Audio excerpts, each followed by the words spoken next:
Good morning students. मैं Suresh Kumar Yadav, Sunshine senior secondary school Jakhania Ghazipur से, और मैं आपके सामने हूँ क्लास 12th का फिजिकल एजुकेशन का सेकंड चैप्टर का रिवीजन लेके। जी, जैसा कि आपने लास्ट लेक्चर में कल आपने पढ़ा था पिटफॉल्स ऑफ डाइटिंग एंड आप कह सकते हैं eating for weight control, myth पढ़े थे और ईटिंग फॉर वेट कंट्रोल पढ़ा था। तो आज हम बात करेंगे आपके फूड इंटॉलरेंस। ठीक, देखिए इंटॉलरेंस का मतलब होता है क्या है। देखिए फूड इंटॉलरेंस का मतलब यह होता है जब कोई पर्सन कोई पर्टिकुलर एक तरह का जो डाइट होती है, ठीक, खाना होता है, उसको डाइजेस्ट करने में असमर्थ होता है, तो उसी को हम फूड इंटॉलरेंस कहते हैं। देखिए स्क्रीन पे सभी लोग, इसमें फूड इंटॉलरेंस का मतलब कह रहा है food intolerance is that when person has difficulty in digesting a particular food। देखिए फूड इंटॉलरेंस का मतलब बता रहा है कि ये फूड इंटॉलरेंस वह होता है जब आपका एक जो पर्सन होता है उसे किसी एक पर्टिकुलर फूड को डाइजेस्ट करने में, किसी एक फूड को डाइजेस्ट करने में उसको दिक्कत होती है। ठीक, तो ये आपका फूड इंटॉलरेंस कहलाता है। आगे देखिए क्या कह रहा है। अब बात करते हैं हम आपके जो फूड इंटॉलरेंस है उसके सिम्टम्स के बारे में। ठीक, देखिए फूड सिम्टम्स की बात करी जाए तो आपका होता है nausea, vomiting, pain in joints, headache and rashes on skin, diarrhoea, sweating, palpitation, burning sanitation on the skin stomach. देखिए इसमें सिम्टम्स में देखिए ये कुछ आपके सिम्टम्स हैं बेसिकली जो आपको फूड इंटॉलरेंस के दौरान महसूस होते हैं। ठीक, ये आपके लक्षण हैं जिससे आपको पता चलेगा कि आप फूड इंटॉलरेंस से आप जूझ रहे हैं। ठीक, अब देखिए बात कर इसके नीचे थोड़ा सा डिटेल में पढ़ते हैं। देखिए food intolerance means the individual element of certain food that cannot be properly processed and absorbed by our digestive system। देखिए फूड इंटॉलरेंस का मतलब ये होता है जब कोई एक इंडिविजुअल एलिमेंट जो किसी फूड आइटम का वो हमारे तरफ बॉडी में प्रॉपरली प्रोसेस और एब्जॉर्ब नहीं हुआ है। किसके द्वारा? हमारे बॉडी के डाइजेस्टिव सिस्टम के द्वारा ऐसा नहीं हुआ है, तो उसी को हम कहते हैं food intolerance. The main cause of food intolerance is the complete absence of enzyme responsible for breaking down or absorbing the food elements। देखिए इसकी मेन वजह यह है कि जो आप फूड इंटॉलरेंस की कि जो इसमें होता है क्या है, भाई एक पर्टिकुलर फूड को आप डाइजेस्ट नहीं कर पाते हैं, आपका डाइजेस्टिव सिस्टम उसको डाइजेस्ट करने में असमर्थ होता है। देखिए ये किस लिए होता है? क्योंकि आपका जो वो आपके बॉडी में उस एंजाइम की हो सकता है कमी हो गई हो जो आपके उस पर्टिकुलर फूड को ब्रेक डाउन करने में, उसको बॉडी में एब्जॉर्ब करने में, डाइजेस्ट करने में मदद करता हो, तब ऐसा आपका होता है कि ऐसा, और आपका जो फूड है वो डाइजेस्ट नहीं हो पाता है। ठीक, अब देखिए इसका क्या कह रहा है, food intolerance can cause nausea, stomach pain, diarrhoea, vomiting, gas cramps, heartburn, headaches, irritability. ठीक, ये सब आपके क्या हैं? ये सब आपके फूड इंटॉलरेंस के कुछ कारण हैं, ठीक, जो आपको फूड इंटॉलरेंस की वजह से होते हैं। अब बात करते हैं कॉज क्या होता है, फूड इंटॉलरेंस होने की वजह क्या है। तो पहले इसको समझिएगा। Absence of activity of enzyme responsible for breaking down the food elements, यानी उन एंजाइम्स का बॉडी में ना होना, एब्सेंस होना, जो आपके उस किसी एक पर्टिकुलर फूड को डाइजेस्ट करने के लिए रिस्पॉन्सिबल है, तब ऐसा आपका होता है कि आप फूड इंटॉलरेंस से अफेक्ट हो सकते हो। These are usually intent sometime direct related और ड्यू टू इलनेस। ठीक, ये जब जनरली आपका किस वजह से होता, कभी कभी ये हो सकता है आपके डाइट की वजह, खाने की वजह से भी हो जाता है, खान पान की वजह से भी ऐसा हो सकता है, और हो सकता है आपको बहुत लंबी बीमारी हुई हो तो उसके वजह से भी आपको फूड इंटॉलरेंस हो सकता है। ठीक, अब देखिए बात करते हैं अब उसको जो फूड इंटॉलरेंस हुआ है उसको मैनेजमेंट कैसे की जाए, उसमें उससे बचाव कैसे किया जाए। तो change in the diet causing reactions therapy. देखिए हमारे जो डाइट है उसमें कुछ पर्टिकुलर फूड आइटम को उन फूड आइटम्स को हमको लेना कम चाहिए जो हमारे डाइजेस्टिव सिस्टम के द्वारा एब्जॉर्ब नहीं हो पा रही हैं। ठीक, जैसे कई लोगों को ग्लूकोज आपका डाइजेस्ट नहीं कर पा रहे हैं तो वो ग्लूकोज इंटॉलरेंस थेरेपी लेंगे। कुछ लोग ऐसे फूड आइटम्स को डाइजेस्ट नहीं कर पा रहे जो फ्रक्टोज जिसमें फ्रक्टोज रहता है तो आपको फ्रक्टोज इंटॉलरेंस थेरेपी दी जाएगी। ठीक, ये सब आपके कुछ मैनेजमेंट के टाइप्स थे जिससे आप अपने फूड इंटॉलरेंस को सुधार सकते हैं। देखिए अब बात करते हैं स्पोर्ट्स न्यूट्रिशन के बारे में। इसमें हमको यह जानना है कि जब हम कोई कंपटीशन खेल रहे हैं, जब कंपटीशन हम एक compete कर रहे हैं तो उस दौरान जो हमारी डाइट होनी चाहिए, खान पान होना चाहिए, वह कैसा होना चाहिए। और इसमें यह भी बताया गया है कि आपके कंपटीशन के शुरू होने से कुछ दिन पहले या कंपटीशन के दौरान और कंपटीशन ख़त्म होने के बाद आपको कौन कौन से डाइट प्लान्स करने चाहिए, कौन से न्यूट्रिशन लेने चाहिए जिससे आपकी बॉडी जल्दी रिकवर कर जाए। ठीक है, तो देखिए सबसे पहले बात करते हैं हम न्यूट्रिशन बिफोर कंपटीशन, यानी अब कंपटीशन शुरू होने से पहले हमको किस तरह का न्यूट्रिशन लेना है कि हम कंपटीशन के लिए प्रिपेयर हो सकें। तो इसमें देखिए क्या रहा है, at least a week before the competition sports person should take complex carbohydrate which usually help in increase glycogen store. देखिए इससे क्या कह रहे हैं कि जो आपका जो कंपटीशन है उसके एक हफ्ते पहले आप जो स्पोर्ट्स पर्सन है वो कॉम्प्लेक्स कार्बोहाइड्रेट का सेवन लेना स्टार्ट कर दे। अब आप जैसा जानते हैं कि जो कॉम्प्लेक्स कार्बोहाइड्रेट होता है वो हमारी बॉडी में जल्दी यूटिलाइज नहीं होता है, वो हमारी बॉडी में स्टोर हो जाता है और वो हमको धीरे धीरे लेकिन लंबे समय तक एनर्जी प्रोवाइड करता है। तो वही हफ्ते 10 दिन पहले आपको कंपटीशन से पहले आपको कॉम्प्लेक्स कार्बोहाइड्रेट लेना चाहिए, उन फूड्स आइटम्स को लेना चाहिए जिसमें आपको कॉम्प्लेक्स कार्बोहाइड्रेट मिले। ठीक, जो आपके बॉडी में ग्लाइकोजन को स्टोर करेगा, जो आपको एनर्जी एक लंबे समय तक आपको दे सकता है।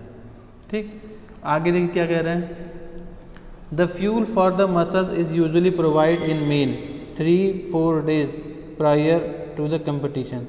देखिए इससे क्या आपके जो मसल्स होती है उसको फ्यूल मिलेगा, उसको ईंधन मिलेगा ताकि वो अपने कंपटीशन 3-4 दिन पहले तक आपको ऐसे ही करना है कि जिससे आपके जो मसल्स हैं उसको पूरी ऊर्जा मिल सके कि वो कंपटीशन के लिए तैयार हो सके।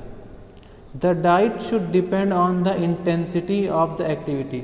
और जो हमारी डाइट होगी उस दौरान, जो कंपटीशन के दौरान जो डाइट होगी वो हमारे इस पे डिपेंड करेगी जो हमारी फिजिकल एक्टिविटी है वो कितनी इंटेंस है, मतलब कितनी उसमें कठिन है, कितना उसमें कह सकते हैं कितना आपका बॉडी वर्क अधिक होगा, इस पे भी आपका डाइट डिपेंड करती है।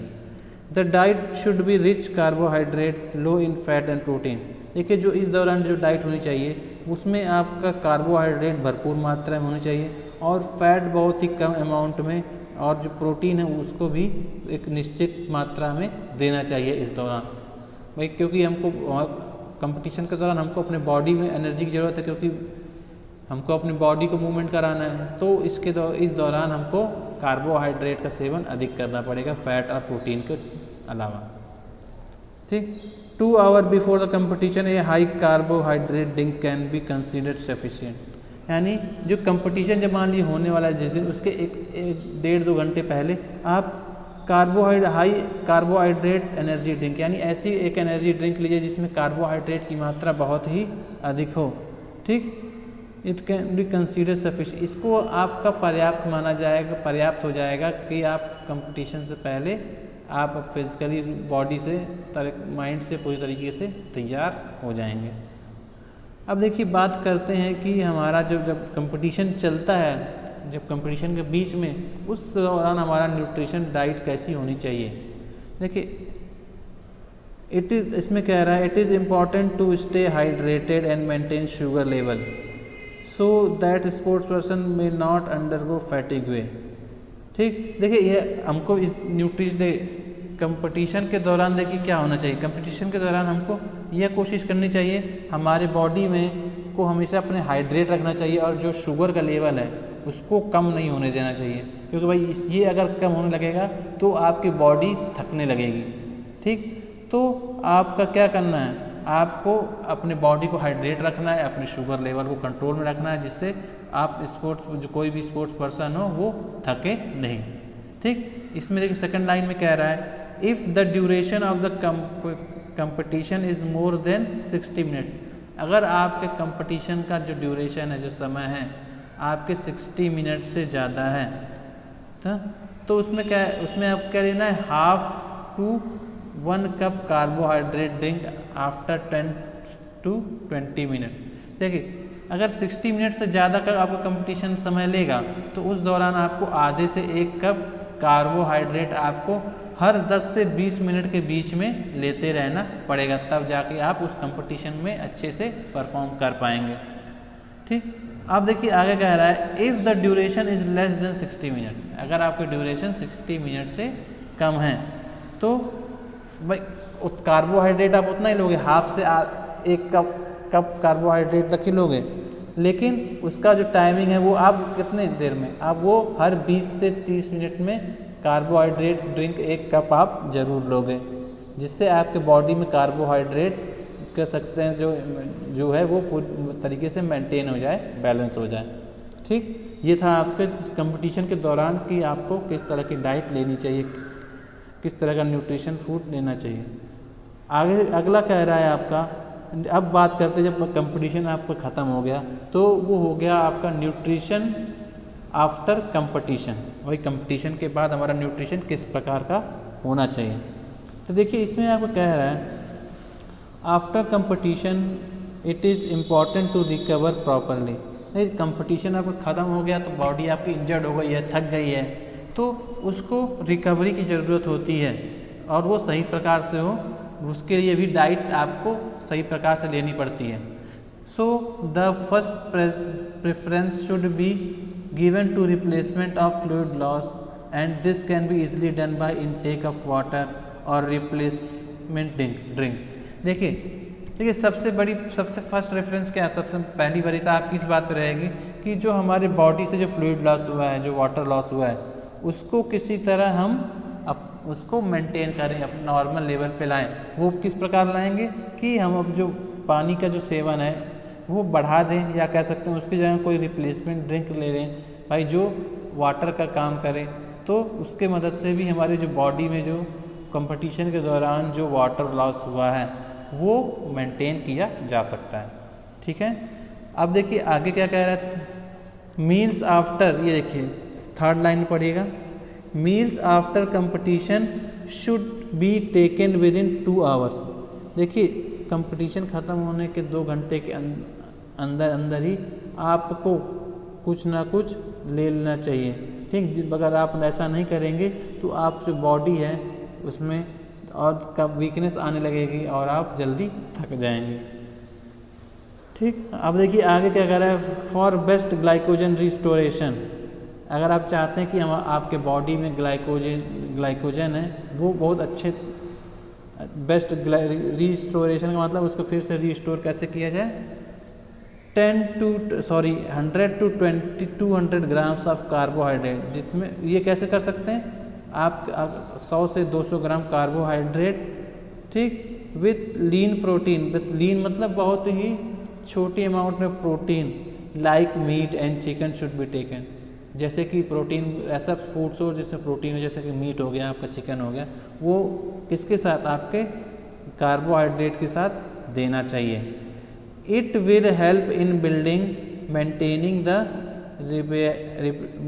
And repairing the muscles. ठीक, ये काम क्या करेगा, ये आपका जो मसल्स हैं उसमें जो आप कह सकते हैं इंजरी हुई है, दिक्कतें आई हैं, तो उसकी रिकवरी में मदद करेगा, उसको जो मेंटेन करने में मदद करेगा। और लास्टली देखिए क्या कह रहा है, at least 20 gram of protein is required after competition for complete recovery. और कम से कम हमको 20 ग्राम तक का प्रोटीन चाहिए अगर हमको अपनी बॉडी को कंपटीशन के बाद फुली रिकवर करना है, जल्दी रिकवर करना है, तो कम से कम 20 ग्राम कम से कम आपको प्रोटीन लेना बहुत ही आवश्यक है। अगर आप प्रोटीन की मात्रा कम कर देंगे तो आपकी जो रिकवरी रेट होगा वो स्लो रहेगा, आपकी बॉडी जल्दी रिकवर नहीं कर पाएगी। ठीक है स्टूडेंट्स, तो ये था आपका आज हमने जो पढ़ा, वो था हमारा आपका जो कंपटीशन के डाइट ड्यूरिंग द कंपटीशन, ये हमने पढ़ा। और इससे पहले हमने पढ़ा था आपका फूड इंटॉलरेंस और उसके कॉजेज़ और सिम्टम्स के बारे में, और इसको कैसे मैनेज किया जाता है इसके बारे में। ठीक है स्टूडेंट्स, तो ये आज था आपका चैप्टर नंबर 2 जो आपका कंप्लीट हो गया है। ठीक, इसको आप लोग अगर नोट्स प्रिपेयर करना चाहें तो कर सकते हैं, और हम जब आपको मंडे को मिलेंगे तो तब आपका 3rd चैप्टर का रिवीजन स्टार्ट करेंगे। ठीक है स्टूडेंट, तो आज का लेक्चर यहाँ फिनिश करते हैं। Thank you, have a nice day.